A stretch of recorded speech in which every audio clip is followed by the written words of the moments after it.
Muy buenos días, compañeros del doctorado en Ciencias de la Educación y tutora. En el día de hoy voy a hacer mi presentación para el foro acerca de la política educativa en el contexto internacional para esta asignatura.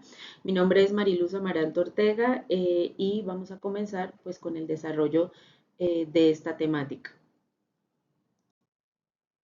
Primero que todo, debemos saber que la educación es necesaria para conducir al hombre a conocer la verdad y obrar con el bien. La vida de los seres humanos está orientada hacia lo social y en cuanto a esto, tanto los gobernantes como quienes determinan las políticas educativas deben tener ese conocimiento y deben tener esa prospección o ese norte acerca de para dónde va la educación y la formación de los ciudadanos en un país.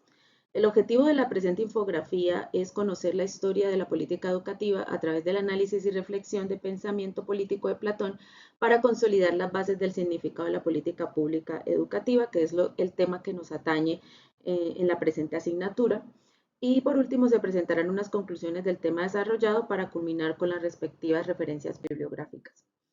En cuanto al pensamiento político de Platón, nosotros podemos ver que comenzamos desde el comienzo del mito de la caverna. Platón fue un hombre que perteneció a la sociedad aristocrática y que tuvo en su maestro Sócrates los fundamentos para reforzar ya sus pensamientos filosóficos.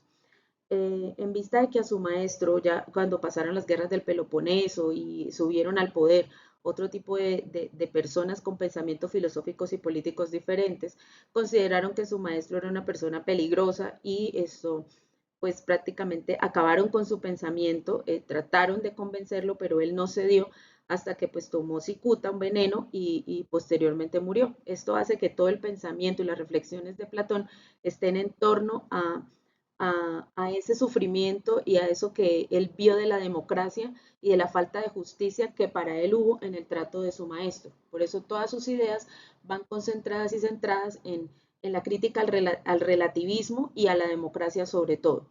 El relativismo en el sentido de que ya no se piensa en los valores, ya no se forma al hombre en esos valores como son el honor, el respeto, sino que se piensa más en un mundo mercantilista, orientado hacia el éxito y hacia el poder. Lo que se busca en el mito de la caverna es que es un ejemplo, es una alegoría que utiliza Platón en su escuela, en la cual él le dice a sus pupilos eh, que muchas personas estamos o están en esa caverna porque estamos todavía viviendo este tipo de comportamientos. Entonces él le demuestra en esta alegoría cómo muchas personas se dejan llevar por las sombras, por lo que escuchan, mas no buscan la verdad y no van más allá de la verdad. Entonces ese mito de la caverna hace referencia en la búsqueda de esa verdad, buscar la luz y cuando se sale a esa luz, regresar y enseñarles a los que están en la oscuridad, ¿sí? O en esa supuesta oscuridad que nosotros pensamos en las que ellos están, a ver la luz. Sin embargo, hay muchas personas pues que prefieren seguir viviendo pues en esa verdad. Vamos siempre, la búsqueda de Platón es de la justicia, de la verdad, de que se llegue a la verdad y a la justicia y que se haga el bien en la sociedad. Cuando suceden todas estas cosas, hay cambio de gobiernos, aparecen los sofistas. Los sofistas ya no son maestros como Platón o como las personas que él estaba acostumbrado a conocer. Y estos sofistas, por un pago, les enseñan a los jóvenes a pensar de cierta manera y enfrentarse ante ese público porque ellos tenían reuniones, los jóvenes iban a filosofar y se reunían y ponían sus ideas. Entonces esos sofistas llegaron a cambiar como esa idea anterior que se tenía de la educación de la ciudadanía, lo cual empezó también a cambiar el pensamiento de los jóvenes y algunos sofistas con los cambios de gobernantes empezaron a criticar la democracia y a criticar las ideas, las leyes y la democracia. Por lo tanto, ya no se pensaba igual de pronto como antes se pensaba. Cuando nosotros vemos mucho las ideas de Platón en cuanto a lo que debe ser o no debe ser un maestro y un gobernante, lo principal, lo que se piensa es que debe tener razón, debe ser educado y formado en la caverna, o sea, primero se le dan las bases y posterior a esas bases de la matemática, porque lo primero era la matemática, se pasa a otro periodo que en ese periodo es la caverna, introducirlo en la caverna, darle una función, darle un puesto y ver cómo se comporta en ese puesto. Y a partir de ese comportamiento la persona va subiendo niveles hasta llegar al nivel en el que tenga esa madurez para enfrentar un gobierno y una formación de un Estado. Más que todo, la teoría política del Estado ideal, lo que se dice es que el filósofo debería ser el gobernante, y es el filósofo el que debe estar formado desde los 30 años hasta los 50, que viene siendo como esa formación en política pública. Entonces a los 30 ese filósofo entra a estudiar matemáticas, a estudiar las bases de la dialéctica, y posteriormente, estudiando la dialéctica hasta los 5 años, que son de 30 a los 35, se le da ese ingreso a la caverna, que va a ser durante 15 años, y durante esos 15 años esa persona se va a formar y sale a los 50 años, supuestamente con todo ese compendio, con todo ese conocimiento para enfrentar la sociedad y el conocimiento, ¿sí? Y está preparado para eso, ¿sí? Entonces, la teoría de la educación, lo que se buscaba eso, por medio de esas fases, que ese hombre, ese gobernante fuera un filósofo. ¿Por qué es ideal? Porque se busca la razón, se busca la ética, se busca la justicia, y resulta que no siempre se puede llegar a esa justicia siendo filósofo. Puede ser que esa persona cambie su pensamiento. Por eso se buscaba que llegaran como a esa edad o a esa madurez suficiente para gobernar y para dar las ideas educativas. Ya sabemos que las ideas de Platón, toda su filosofía, no tiene sentido si no hay educación.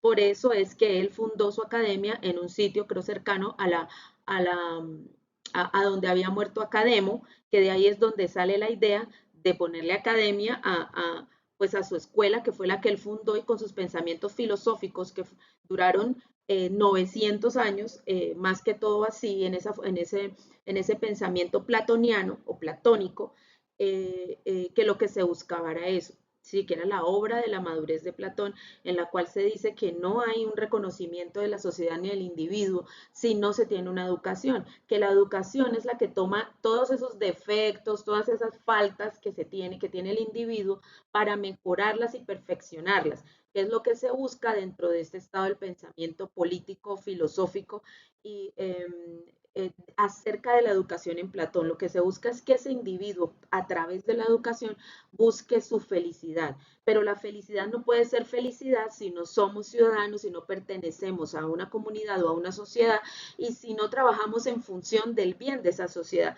Y si esos personas que nosotros escogemos para ejercer ese poder, esa educación y organizar esa sociedad, si esa persona no está formada en esas bases y no tiene esa preparación, es muy difícil que se siga o se cambien o que hayan cambios. Platón trató de trabajar sus doctrinas en diferentes ciudades, en diferentes sociedades, y fracasó en algunas de ellas. Por lo tanto, empezó a crear ideas diferentes. Sin embargo, el problema en la política o en las ideas de Platón eran que eran muy orientadas hacia que el poder lo tuvieran los aristócratas, ¿sí? Entonces era como muy difícil que siempre fuera perfecto y que siempre fuera un aristócrata el que tuviera ese poder. ¿Sí? Comparado con nuestra realidad actual, mucho de lo que existía, lo que vimos en la lectura, se da, ¿no? Entonces, que decimos los 30 tiranos, entonces tenemos estos 30 tiranos que solo decían cómo se debían hacer las cosas, cuándo se debían hacer, si tú no estabas de acuerdo con ellos, tenían ideas diferentes. Y a Platón se le relacionó con estos 30 tiranos, ya que él tenía muchos de sus familiares y sus conocidos pertenecían a ese grupo. Entonces, este grupo fue fundado después de la guerra del Peloponeso, buscando que fuera diferente. Sin embargo, esos tiranos empezaron a ser, en la comparación que se hace en la lectura, muy parecidos o peor del gobierno anterior. Lo que se buscaba era cambiar lo que de pronto aquí en Colombia puede estar sucediendo, puede suceder que vemos que se busca lo mejor. Siempre que se vota o que se busca una democracia, lo que se quiere es lo mejor, no que los gobernantes retrocedan o no cumplan con el bien, con llegar al bien y con llegar a ese conocimiento, que es lo que se busca en el pensamiento de Platón. Bueno, en cuanto a las conclusiones, tenemos que el objetivo primordial de la educación es que el hombre salga de la ignorancia, o sea, que salga de la caverna, y que cuando salga de la caverna regrese a sacar de la oscuridad, del oscurantismo a los que están ahí. La educación es una herramienta como que se ve para mejorar y para encontrar la justicia, y las personas que estén preparadas para que ya tengan ese compendio son las que deben ser los gobernantes. Muchas gracias. A continuación, las, las, la bibliografía. Muchas gracias, compañeros, por su atención.